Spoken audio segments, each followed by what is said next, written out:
Presencia, ausencia de padre. La mesa se llama de las paternidades a las parentalidades.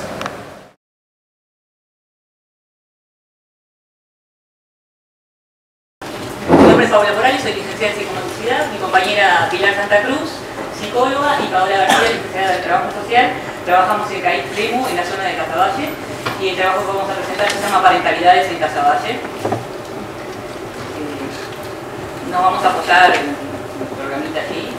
Lo primero que les vamos a mostrar son escenas del barrio para que más o menos tengan una idea de dónde trabajamos. Y mi compañero luego va a hacer una contextualización del trabajo que vamos a presentar. Antes de seguir, tomamos para el análisis, como algunas, lo que hicimos fueron entrevistas, pues puedo aclarar mejor, tomamos para el análisis frases de las entrevistas y a partir de esas frases analizamos lo que entendimos que había que analizar. Claro, un poco tomamos como la vida cotidiana, nos pareció que si bien hay mucho teórico para decir y para leer por ahí, preferimos en esta instancia como rescatar un poco la experiencia que tenemos de muchos años de trabajo un poco en el barrio y con la población también, y la necesidad esta es lo que hacemos como de manera permanente en el centro barrial, en el CAIF específicamente ahora, que es donde estamos las tres involucradas, esto de romper un poco con los esquemas que vienen ya dados y en realidad como problematizar un poco a partir de lo cotidiano. Y lo que hacemos todo el día y con la práctica, nuestro quehacer profesional ahí con la población de Casaballe, como tratar de problematizar y de involucrarlos, de que sean como sujetos activos en esta discusión, que si no de nada sirve también que estemos como discutiendo acá, si no están ellos como protagonistas. Entonces bueno, esto mismo que lo hacemos con ellos todos los días, quisimos como mostrarlo un poquito acá. Bueno, como planteaba Paula, el CAIF está ubicado en la zona de Casaballe, que es al norte de Montevideo. Actualmente, en realidad, el centro atiende a 208 niños entre todas las modalidades, modalidad diaria, el nivel 2 y 3, los talleres de experiencias oportunas y el maternal, que es un piloto que empezó a funcionar en el centro a partir de agosto del año pasado. Después plantearles como algunas características que también van a reflejar los elementos que vamos a plantear después en el análisis, y que son que en general las familias que residen en el barrio hace mucho tiempo que viven en la zona, entonces eso también genera como un sentimiento de pertenencia y de identidad propio a la interna del barrio. También que los vínculos familiares, ¿no?, y las conformaciones de las nuevas familias se dan también como exclusivamente con gente del barrio, a la interna, ¿no?, como esa dificultad para salir, ¿no?, a la afuera, digamos. Un 60% de las familias que acceden al CAIF son hogares biparentales con hijos, con roles de género rígidos. Sabemos también de que en Casaballe se vive una pobreza crónica, ¿no?, de que en distintas generaciones que se encuentran en esa situación, una pobreza prolongada, que también como que repercute y se visualiza una actitud frente a la cotidianidad, ¿no?, en el tema de que no visualizan salidas, con un sentimiento también de desesperanza. En lo que, por ejemplo, a nivel educativo refiere, en general es primaria completa, ¿no?, y eso también incide en el tipo de trabajo al que acceden las familias, que generalmente son, como dice, trabajo precario, con bajas remuneraciones. Y bueno, también como que vemos que todo esto es lo que nosotros planteamos funcional también al sistema en el cual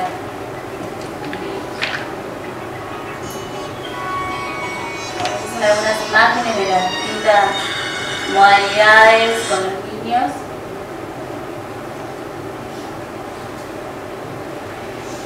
Bueno, nosotros en realidad al momento de hacer el resumen y de plantearnos el trabajo que íbamos a preparar, nos planteamos tres objetivos. Uno, que fue indagar qué significa en el imaginario de las mujeres el ser padre y madre. Como segundo objetivo, confrontar dicho imaginario con la vida cotidiana de estas personas. Y en tercer lugar, analizar el impacto real de la ausencia del padre en la crianza del niño. También por un tema de tiempos y también de extensión del trabajo, los objetivos que logramos cumplir en realidad son el primero y el segundo. Además también porque consideramos después de que el tercer objetivo no iba a ser posible de llevarse a cabo porque requeriría como de la aplicación de otro tipo de herramientas y instrumentos instrumentos y que además ese impacto como que no lo íbamos a poder medir en niños tan pequeños, ¿no? Como los que en realidad el centro aquí. Como son tantos factores que inciden, digamos, no podíamos como aislar el factor de la adolescencia y adolescencia del padre en incidencia en el desarrollo. Claro. Después como algunas salvedades que son que el trabajo que nosotros hicimos tuvo como un corte del aquí y ahora, y es por eso que tampoco nosotros en el trabajo final profundizamos mucho en lo que son los cambios familiares, en las transformaciones, la historia de eso, tampoco en los conceptos de género, ¿no? Y también su construcción, y de que en realidad el trabajo está focalizado desde lo que es la figura masculina, y siempre como que transversalizó el trabajo los tipos de familia a los cuales el centro atiende, o sea, la mayoría, ¿no? Y también las conformaciones familiares de los entrevistados a los cuales aplicamos la entrevista, y es por eso que se abordó más que nada el tema de las parejas heterosexuales y no de los arreglos homoparentales. Pero queríamos dejarlo como plantearlo, claro. Llegar al presente. Después como la metodología que usamos, como decía Pilar, nosotros quisimos como rescatar la voz de los actores con los cuales nosotros trabajamos diariamente, y para eso utilizamos una pauta de entrevistas semiestructurada que se aplicó a 10 referentes madres y padres de los niños del centro, y también se realizaron en las instancias de los espacios de reflexión de los talleres de experiencias oportunas 6 instancias aplicando la pauta de entrevista abierta. Esas entrevistas y este espacio de experiencias oportunas fueron grabados con consentimiento de la familia y por supuesto que respetamos el derecho a la confidencialidad. Bueno, después en realidad al analizar las distintas entrevistas nos encontramos como con una heterogeneidad de situaciones, pero que también responden a determinados modelos, y nosotros los clasificamos en 7 situaciones o realidades también imaginarias que tenían las madres y los padres sobre las preguntas que nosotros hicimos como qué es ser padre. Entonces, bueno, las realidades son la presencia del padre biológico que cumple con su rol, pero que su hijo no es reconocido por él, ¿no? Acá respecto en realidad que el tema del rol nosotros lo pusimos en términos de lo que las familias o las madres y los padres planteaban como expectativas de lo que era ser madre y padre. Después, en segundo lugar, un padre biológico que cumple con su rol y ha reconocido a su hijo.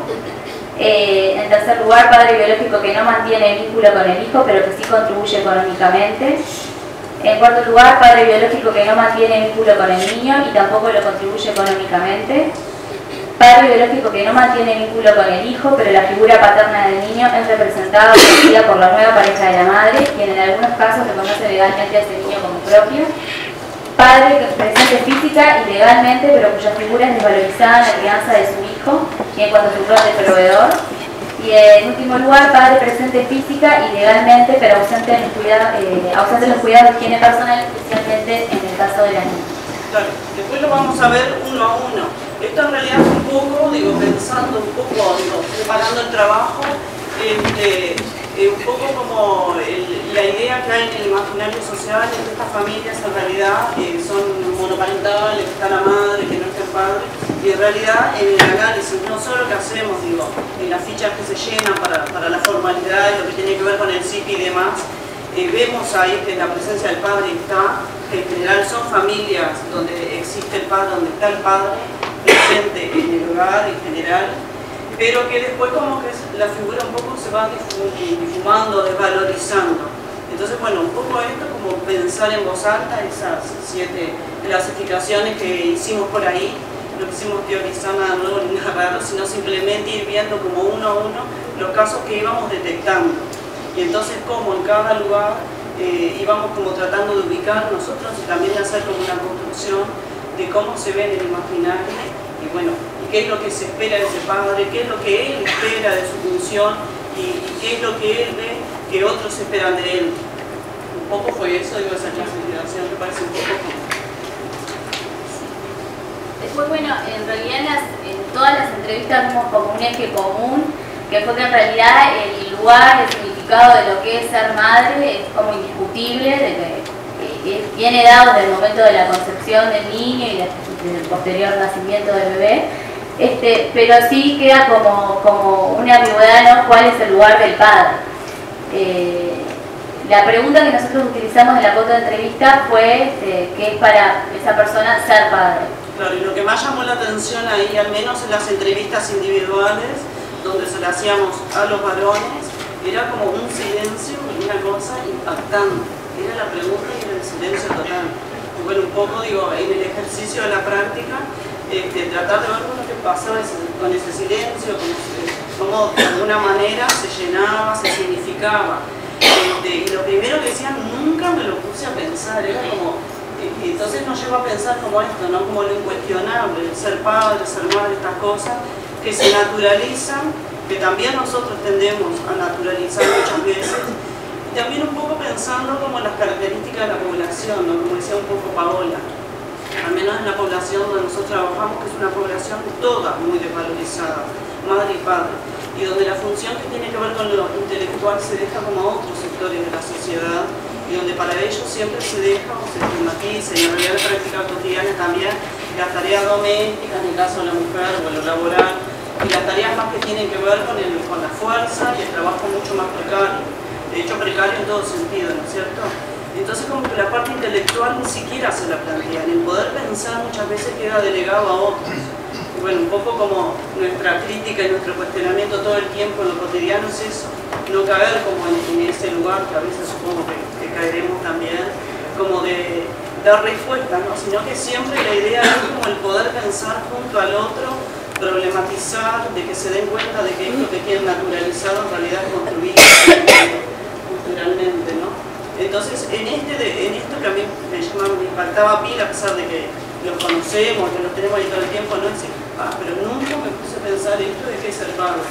Entonces, bueno, como para pensarlo de varios lugares, y estuvo buenísimo como ese ejercicio de ellos mismos, de ver qué función, qué rol estaban cumpliendo y qué cosas esperaba la pareja o las mujeres en general o la sociedad toda de ellos, ¿no? Acá empezamos con las frases, digamos, de las entrevistas, ¿no?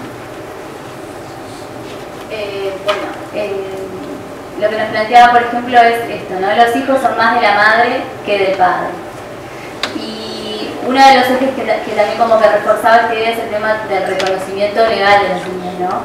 En donde nosotros visualizábamos un empoderamiento de la madre, que es la que decide por sí que su hijo sea reconocido o no por el padre, y en donde en realidad este padre tampoco reclama, ¿no?, como ese derecho a poder reconocer a su hijo, ¿no? Eso lo vamos a ver un poquito más adelante. Entonces veíamos que la condición de padres pobres, así como el debilitamiento de los vínculos de pareja y la desvalorización del rol paterno por parte de la mujer, en esto de la madre lo sabe hacer el padre no, desvanece y llena de vacío el rol del padre.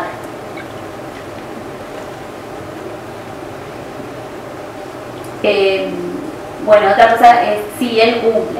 Acá en realidad nosotros problematizamos el tema de lo que tiene que ver con lo económico, ¿no? Con ese rol del proveedor, que en realidad culturalmente, según los estándares de género más tradicionales, ¿no?, es el rol que debería tener el hombre. Entonces lo que surge es que la presencia o la ausencia del padre está ligada al aporte económico que este haga su hijo o hija y no al sostén de un vínculo de tipo afectivo para con el niño. ¿No? Justamente en esto de que lo que importa, entre comillas, no es tanto el contacto con ese niño, sino que el padre está presente y cuando y en la medida de que este aporte económicamente con ese niño. Entonces veíamos que, bueno, como decía, el rol del padre en su presencia cumple las expectativas de la madre en cuanto provee económicamente a su niño.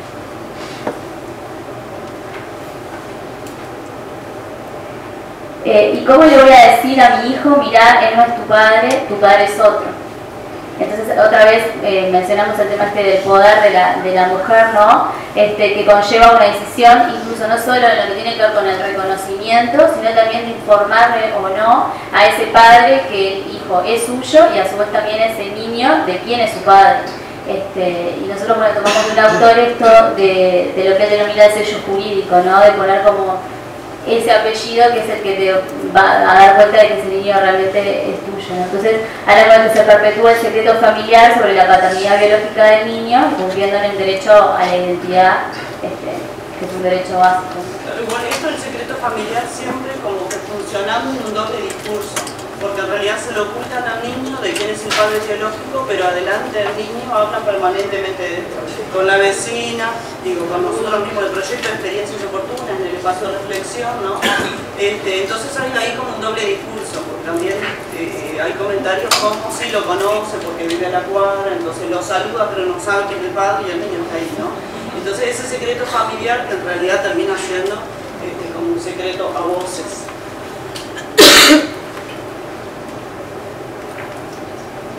Bueno, esto es algo que lo planteó un papá, ¿no? El día de mañana, si yo me peleo con ella, la que va a decir si yo veo a mi hija va a ser ella. Es una decisión de la madre, siempre la tuvo y siempre va a ser así.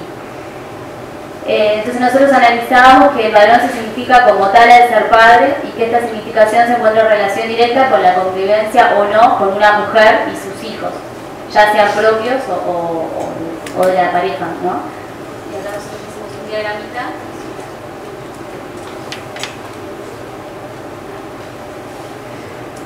Esto también, digo, como parte de la observación, ¿no? El lugar del varón, lo que son las familias. Según estudios realizados por el GIEP, el varón ya estaría como en una situación de riesgo en relación a la niña por ser un poco como penalizado el poder expresar el afecto, ¿no es cierto? El vínculo que establece una mamá con una hija mujer y con un hijo varón es diferente por estos roles de género aprendidos, ¿no? Y con lo que es la bibliografía, también lo que vemos nosotros es como que los intercambios lingüísticos con la mamá son más pobres en el caso del varón. También está como penalizado la expresión del afecto, ¿no? Esto de los hombres no lloran sigue vigente, por lo menos en estas poblaciones sigue vigente. Y después otro término que usaban en la bibliografía también, ¿no? Que este niño se transforma como un rey zángano en la casa porque no participa, por ser varón, no participa de las tareas cotidianas, no es incluido, incluso, bueno, lo vemos todos los días en hermanos, las niñas son las que hacen las tareas del hogar mientras los varones pueden salir a jugar, digamos, ¿no?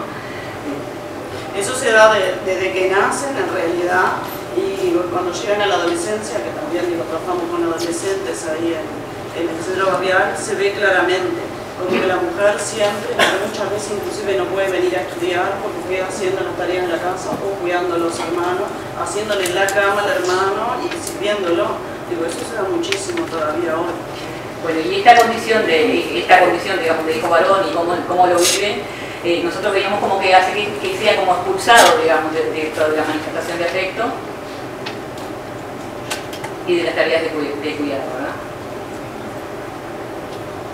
Luego cuando el varón, muchas veces en edades tempranas, forma su propio hogar y tiene sus propios hijos, digamos, ingresa nuevamente a este círculo de afecto, este círculo afectivo en que las manifestaciones de afecto son más permitidas porque se trata con su niño, digamos, pero pasado el tiempo, digamos, la desvalorización de su figura, así como la imposibilidad de cumplir con el rol que se espera, que es el rol del proveedor, hablamos de familias pobres, de papás que no pueden llevar el sustento a su hogar, digamos, hace que vuelva a ser expulsado, digamos, ya sea porque la pareja se rompe o porque su rol no es, no lo habilita en ese rol, claro.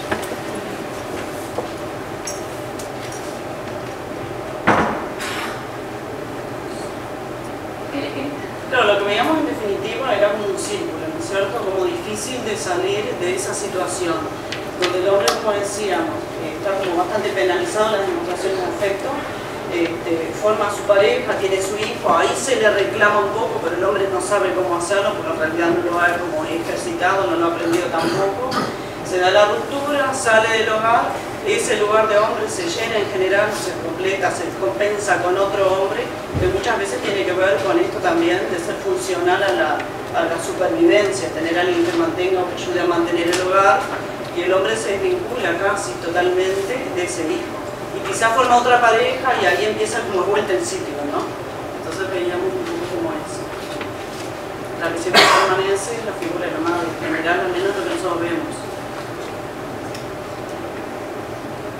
Bueno, esto también es un fragmento que también un papá lo dijo, ¿no? Y es: en cuanto a bañarla, si tengo que hacerlo obligadamente lo hago, pero trato de estar apartado en el baño. Entonces, también relacionado a lo que anteriormente planteaban las compañeras, es que la madre en realidad no habilita la participación del varón en la crianza y el cuidado de los niños por considerar que el varón no lo puede hacer como ellas, respondiendo a un modelo de género aprendido. en algunos casos también por temor a ser desplazadas de ese lugar de madre, que significa su única fuente de gratificación, que tampoco aumentan como esta participación del varón. Y se agrega también la historia de abusos en la vida de muchas de estas familias, por lo que el varón se abstiene de determinados cuidados, sobre todo hacia las mujeres. Y justamente era como esto que veníamos planteando, de que estos roles en realidad ya vienen dados, que no hay como una crítica o como un análisis de la realidad. Ellos ya lo plantean de que es así, de que no participan en esos ámbitos, que prefieren no usarlos ellas y ya lo tienen incorporado, digamos. Claro, después hay un factor que no es menor, que es esto, ¿no? El índice de niños sobre abuso sexual que hay en la población, que es un índice altísimo. Entonces pasa, que la mujer se quiere quedar en la casa, más allá de por los mandatos sociales, de lo que una madre debe hacer y debe estar en el hogar, también da mucho miedo cuando sale al ámbito laboral y no hay, aún estando el padre, pero cuando no está el padre, ¿no? Dejando a esos niños bajo el cuidado de alguien, la experiencia cotidiana y la realidad es que el abuso se da dentro de casa. Entonces como que uno estimula y problematiza con ellos la función de cada uno y cómo pueden ser compartidas y cómo se puede participar también desde el lugar de padre en la crianza, pero también nos confrontamos con después una realidad dura que ese padre en algún momento surge o algún tiempo que realmente se dio la situación de abuso.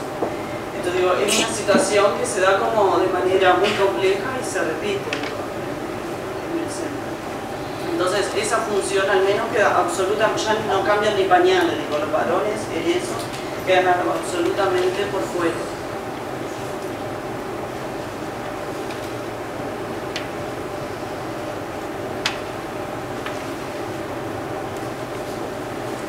Este es como un segundo esquemita que tratamos de hacer. Bueno, tiene que ver con esto de que estuvimos hablando como del empoderamiento de la madre, ¿no? Ponemos como en un círculo los derechos, que serían los derechos del papá, de la mamá y del niño, ¿no? Que es el reconocimiento, la identidad y la paternidad, pero que estos derechos quedan como comprimidos, por decirlo de alguna manera, por la ley materna. Los varones también asumen que es la madre la que decide si el niño es reconocido o no, es la madre la que decide si le digo que es mi hijo, cuál es el padre o no. Entonces, y los varones también asumen esto, ¿no? Pero por otro lado también pensábamos, ¿no?, en esto de que, bueno, que este empoderamiento también significa debilidad, porque el ámbito es únicamente en el ámbito del hogar, donde la mamá puede, la mujer ejerce ese poder, digamos, entre comillas, pero hacia afuera no puede salir, ¿no? No es habilitada tampoco, ¿no? Con esos roles. Muchas veces cuando va creciendo el niño y un poco empieza a preguntar quién es el padre, dónde está, no sé qué, la madre un poco se cuestiona esto del reconocimiento. Bueno, voy, le pido que lo reconozca y demás. Pero junto con eso, sabe que junto con los derechos legales del padre también vienen, o sea, junto con la obligación, el reconocimiento y la obligación de lo que tiene que ver con la pensión alimenticia, que es lo que ponen siempre como en primer lugar, también vienen los derechos que ese padre lo visite, que tenga como una relación de afecto. Y ahí eso funciona un poco como una contradicción, en ellas una no función, y en general, prefieren delegar el tema del reconocimiento y del desconocimiento y con tal de apartar de ese niño del vínculo, porque saben que le genera como otra situación. Incluso mamás que no hacen los reclamos legales, digamos, para que el papá aporte, porque tienen temor de que, bueno, junto con la obligación del aporte económico, y esto como que la desplazan de ese lugar que, como veíamos, es el único lugar de gratificación que tiene la mujer. De gratificación o de valoración. Bueno, esto fue como una conclusión que nosotros armamos, y que la reflexión sobre estos temas debería conducir a la desnaturalización de estos modelos, ¿no?, de género rígidos, pero es claro que para ser efectivos estos cambios tampoco basta con solamente una voluntad política o legislativa, ni con una mayor sensibilización de las fuerzas sociales o de un sector de la sociedad, ¿no? Sino que también es necesario el cambio de un marco de referencia que nos guía a la hora de interpretar esta realidad y las relaciones entre las personas, y que descartar los modelos de identidad masculina y femenino tradicionales solo es posible si son sustituidos por otros que tengan también cierto reconocimiento social y que también nos brinden como determinada seguridad a la hora de poder identificarnos con ellos. Y una cosa que veíamos como la reflexión, digamos, esto estos días que nos hemos juntado para reflexionar sobre esto, es que bueno, estamos viendo que en la sociedad en general están habiendo cambios respecto a la figura de la madre, la figura del padre, ¿no? y la participación de los varones en la crianza, pero como en estas poblaciones estamos como a siglos, ¿no? Luz.